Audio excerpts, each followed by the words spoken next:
Hello, I'm Jana. Welcome to this channel, Journeys with Jana. I am your host. I am the voice behind the videos of all the Yoga Nidras that you've been listening to. And if you haven't started listening to the Yoga Nidras, please go check that out.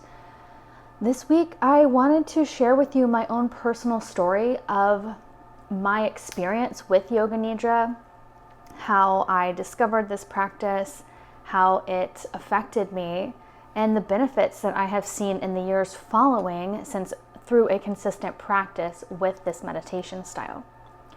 I haven't shared too much information yet about my personal experience, my personal journey, and all of the little tidbits and informations that we're all often curious about with one another. But I have started writing books, and I've published my first book last year called Making Space to Breathe. And in this book, I talk about a healing journey that I've had through healing from narcissistic partnership and leading myself into a space of not sitting in that cycle again, not repeating that pattern.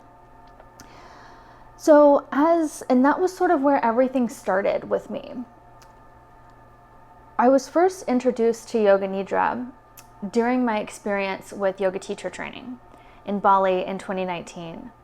I purchased a one-way ticket in 2018 and decided I was just going to leave at the beginning of the year of 2019, and I just left. I left the States, and the first thing that I wanted to do for myself was go to Bali and take yoga teacher training. I had been practicing yoga for about 10 years, and I was maybe 3 years post-divorce. It was around 3 years post-divorce. And I had been going through a really hard time. I had been having a huge transition in my business. I had recently purchased a condo that was going to be an investment property for myself. I'd just been having a lot of transitional phases in life. And it was at this time that I recognized that I was divorced from a narcissistic marriage, and then also in another narcissistic partnership, and then had to sit back and notice, oh my gosh, I've been in several of these styles of relationships even before I got married, and this is not the pattern that I want to be in. So that first order was to get to Bali and shift whatever was needing to be shifted. I didn't know what it was. I couldn't tell you at the time. But I had been in therapy for several years for these styles of relationships and for healing through all of this narcissistic type personality type within my life through various forms and fashions. And so I had been doing a lot of healing through that, and I thought that everything was going really well. And then I got to Bali and didn't realize and had no idea how heart-opening Bali is, how spiritually activating her energy is and the energy of the land. So as soon as I got into Bali and started my yoga teacher training, that shift started for me. I started a huge level of a spiritual awakening that I did not even know what a spiritual awakening was at the time. I didn't know any of these things before I got to Bali. But it was happening, whether I was prepared or not. And I was in Bali during rainy season. And during rainy season, in the rice fields where my yoga teacher training was taking place, you can have different rainy seasons in Asia, and in this particular year, it was sunny during certain parts of the day, and then during certain parts of the day and the evening, almost every single night and every afternoon, it rained. And so you could almost time it and plan your day around the weather. However, the weather in Bali, the storms over the rice fields are unlike anything I have ever experienced. When lightning strikes, you can feel the currents running through your body. When thunder cracks, the house starts rumbling and you're going, is that thunder or an earthquake or a big truck driving by? Like, it is so disarming in your nervous system. You also have in the rice fields and in Ubud area specifically has a very, very intense and strong energy in the hills. And you have a lot of very powerful, very vivid, lifelike dreams. So I was just having this huge, massive awakening. It wasn't just me, it was also the other women in the training as well. But every afternoon, I could feel the energy of Bali very heavily as a highly sensitive person, and through this spiritual awakening, and then through my body doing all of the movement and moving the energy out and moving the stagnation out of the chakras and out of the body, physically doing so many hours of yoga a day. Every time the rain would come down during the afternoon, I would just have huge amounts of anxiety overwhelmed up within me. I would cry sometimes. Sometimes I might shake, or I would get really, really almost paranoid, just kind of like just really nervous, really anxious. The storms were very dysregulating to the nervous system. And so I was ebbing and flowing through stages of fight and flight while also needing to be in my committed responsibilities of class and practice and training and commitments to trips and outings and things. So I was wanting to participate in all of it, and that wasn't what I was fully able to do at the time, but I did my best. And in the afternoon, when these storms would hit and I would just cry or shake, I'd often experience the women that I became close with would come up and they'd hug me, they'd hold me. Sometimes they wouldn't even wrap themselves around me. They might just lean up against me just to have my body feel that pressure and help me to co-regulate with one another. So it was a really, really powerful experience. And it was about 2 weeks in when Yoga Nidra got introduced through our training. And I'll never forget this afternoon. I'll never forget the meditation. Again, I had been crying for days, weeks. My nervous system was very dysregulated. I was ebbing and flowing through all kinds of heightened emotions, and then really low stages, and then really excited and happy and joyful, and then really depressed and downtrodden, just like not with it. So we lay down, and in the afternoon that we practiced Yoga Nidra, it was the morning actually, it was before lunch. And we'd had our morning flow, we'd had our theory class, and then we had Yoga Nidra. And the shala that we were practicing yoga in is right in the middle of the rice fields, and such a beautiful space. And there was a farmer, and he was tilling the soil. And in Bali, they use these very loud and old machines, some farmers.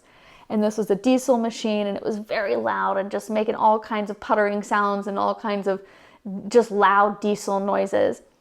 And so because it was noisy, the instructor, she brought all of us closer in. She said, okay, just come in. And so we all just huddled around her. We linked arms. We kind of hugged on each other. We had just this one big, almost like a little cuddle puddle where we just laid next to each other in that self-regulation, and all of our heads facing her, and just piled in on one another so that we could feel and hear this practice. And she guided us through the body, and I went into the visualization where she was. She guided us through the body. Then we moved through the breath phases.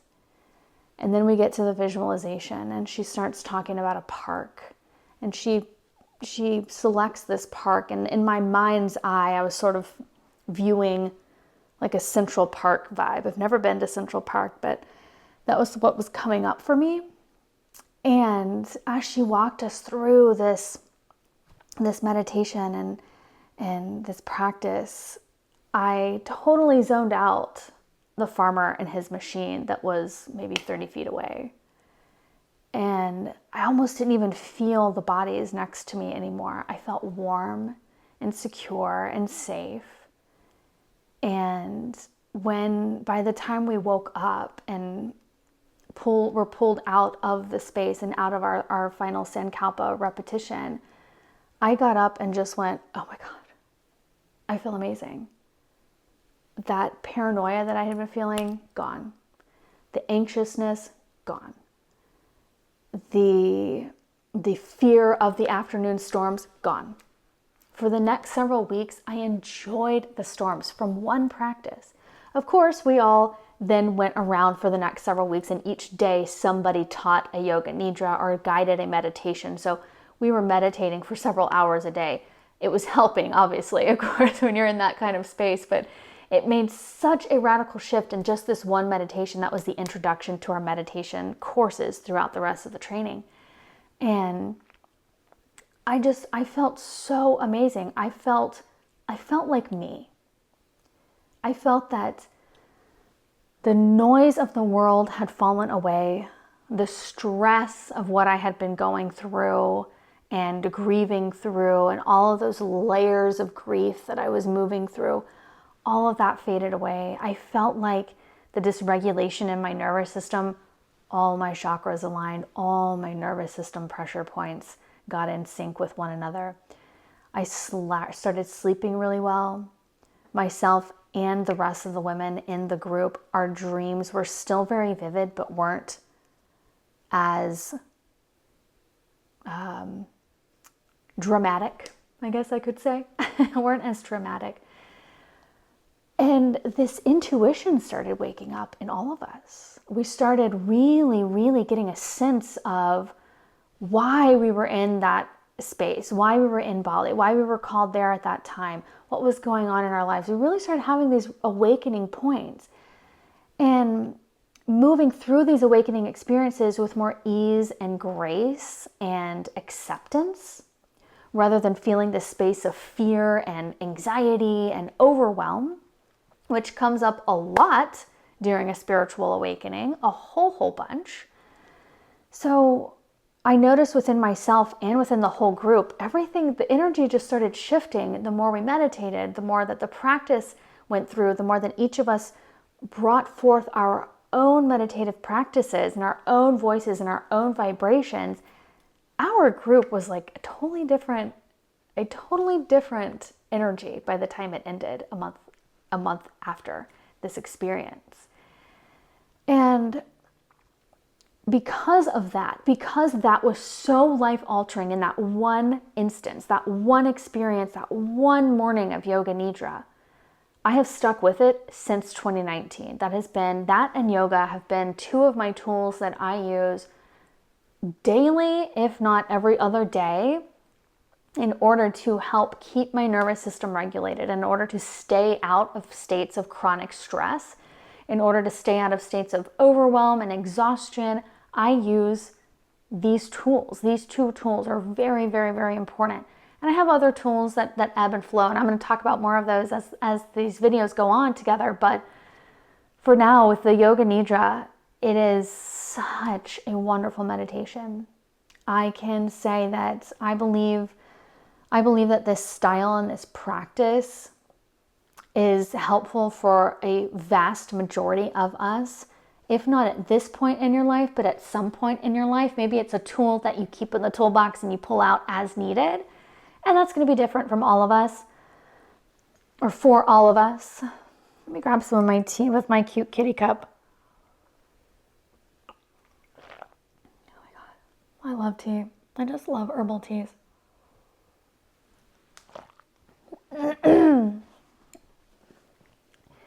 So how Yoga Nidra affects you will look different from my experience versus a friend or your partner or whoever you might start practicing with. Everyone's will look different. It'll all come off of your baseline dopamine in the brain. If you haven't already experienced that or practiced Yoga Nidra or read about how it boosts the dopamine, then go ahead and check out my videos. I have 2 videos, part 1 and part 2, explaining the benefits of that dopamine boost and how that affects your life. And I want to really bring this back around to that of a spiritual awakening. There are many thousands, millions of us that have been moving through these different layers of awakening, and many more are to come. Many more layers through the rest of your life, through the rest of my life. Each time we have a vast experience or move through a karmic pattern and leave a karmic cycle, we're going to have some level of an awakening, some level of an ascension. And that's overwhelming. It's overwhelming for the physical body, and it's overwhelming for our minds, because we're dealing with the spirit. We're dealing with a worlds that we don't often see, we don't often understand. And while we have a vast plethora of opinions and experiences with the spiritual realm, each one is different. And so even if you reach out to a friend, you might start talking about a story and they might have no idea what you're talking about because their experience was so different. But a spiritual awakening is a spiritual awakening, and a spiritual ascension is a spiritual ascension. And so when you move through those spaces, or when you have major transitional phases in your life, changing jobs, getting into a relationship, getting out of a relationship, having children, their children moving out, when you move through these big changes in life, that is also levels and opportunities for growth, for ascension. And it doesn't always have to be this groundbreaking spiritual awakening that causes you to sell everything and then move to the other side of the world like I did. But it can feel like that. Each person's, like I said, it's going to look so different. It's going to look different, but there are going to be a lot of similar feelings. There are going to be a lot of similar sensations in the body, a lot of similar responses in the mind. And Yoga Nidra can help with that. That is a tool that helps with those levels of ascension, with illness in the body, with low dopamine in the brain. Yoga Nidra is really, really good for Parkinson's and ADHD, depression, chronic stress or anxiety. It's benefit for so many of the things that we each ebb and flow through. And not all of us will have Parkinson's or ADHD, but many have similar symptoms. Autoimmune diseases have similar symptoms to Parkinson's, and ADHD has similar symptoms to a lot of other labels, I guess I can call it. So I have just found this meditation to be a style, and I believe meditation in its form, regardless of whether it's Yoga Nidra or sit down in a cross-legged position with your hands in your lap, or walking meditation or hugging meditation, any type of meditation is so unbelievably powerful for every single one of us to feel better, to level up in the body, to level up in the mind, to level up in the spirit. So this is just a little bit of my experience. This is my introduction. This is my first experience with Yoga Nidra. I've been given 2 compliments recently, and I want to share those with you before I sign off. The first thing I want to share with you is a feedback from one of my regular practitioners who's been listening to the channel for a while, has been listening to Yoga Nidra and coming to my Yoga Nidra classes in person. And she has come up to me and she just said, she hugged me one day, tears in her eyes, and she said, I am so happy I've met you. You've changed my life, because Yoga Nidra has changed my life. It's given me my life back. And I also welled up with tears and said, oh my God, Yoga Nidra also gave me my life back. I'm so happy to hear that this practice is helping many of us. And we agreed, we hugged it out, we just had such a great experience, and it was so nice to see. I've had so many yogis over the last year come up to me, and so many practitioners message me and let me know this has changed their life. I'm hoping that you have that same experience. I'd really like to encourage you to dive in, whether it's with my channel or another one. Dive into a Yoga Nidra practice. Every day, 30 days, see what happens. What do you got to lose? You're going to lay down anyway. You're going to go to sleep anyway. You're going to listen to your phone anyway. You're going to be on YouTube anyway. Just try it out. Doesn't even have to be an hour. Myself and many other practitioners, many other instructors have 15, 20, 30-minute practices. It doesn't always have to be an hour. Take the time. See what happens. The second thing I wanted to share with you, I just got this feedback towards myself. It's something I never even fully put together in the way that this woman gave me the feedback, but she recently told me, she said, there's something different about you. You have a lot of motivation. I said, yeah. She said, I said, well, I do really like to learn things. She goes, no, it's more than that. She said, you're motivated, you're motivated. And she sort of went down the list of the things that I was motivated for. And I sat back and I said, yeah, I guess I am. And I hadn't really noticed that. Actually, I was just going through the motions of my life and taking it day by day. And said I actually hadn't noticed just how motivated I have become. And I could only equate it back to the Yoga Nidra. The Yoga Nidra, the motivation it's given me to then take those little motivation nuggets of energy into the areas of life that I am needing to change, that I would like to change, that I'm elevating through, that I'm grieving through, and just giving myself some nourishment and some love.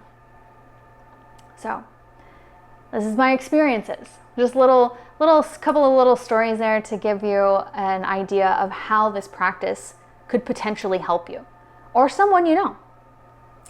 So give it a little shot. Give me some feedback. I'd love to hear back from you if you enjoyed this or some other of the videos. If you listen to a meditation and you really like it, I'd love to hear from you in the comments. So please give me a comment below, or you're always welcome to email me at journeyswithjonna.com or hello@journeyswithjonna.com.